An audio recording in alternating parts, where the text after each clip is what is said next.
I'm referring to is the frame on the hip and the frame under his throat here, right under his neck.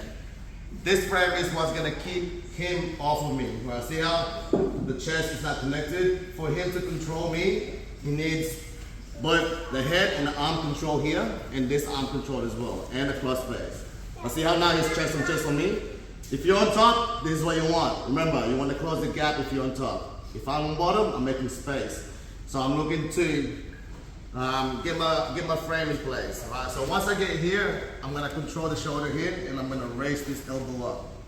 Right? Now, if he tries to put weight on me and try to go chest to chest, it's gonna be uncomfortable for his neck. Right? Now that I have this frame here in place, I'm gonna start to move the hip. But see, notice now the knee is connected to his hip. Right? This is also gonna prevent him from mounting me. So if he tries to mount me, it's easy for me to bring that knee in to get my guard back. Right? When I block his hip here. Right? I know he's looking to mount me here. Right? As long as I stay safe and don't give him any limbs to attack, I should be good. Right? So I'll keep the hands inside here. Don't give him anything. Now, every time he moves, I move. Alright, so if you get off, this is what I'm looking to get.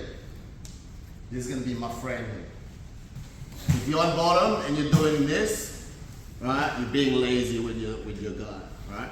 So you should always have a block in place on that hip.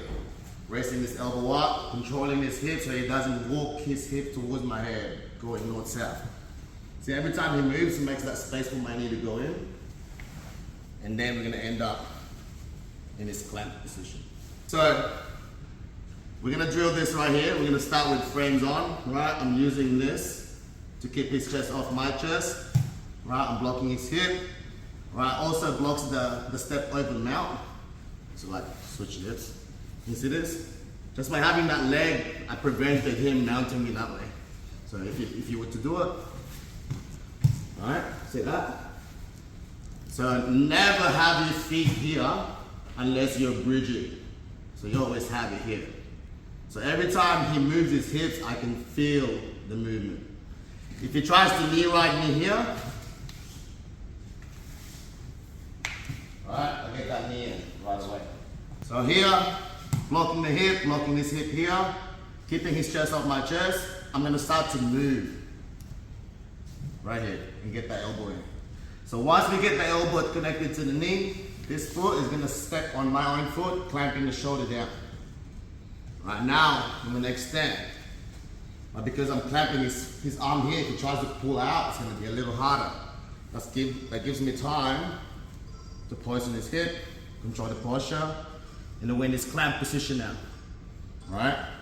We no longer trap underneath. Now he's in trouble. Pull away, and then get the foot on the hip.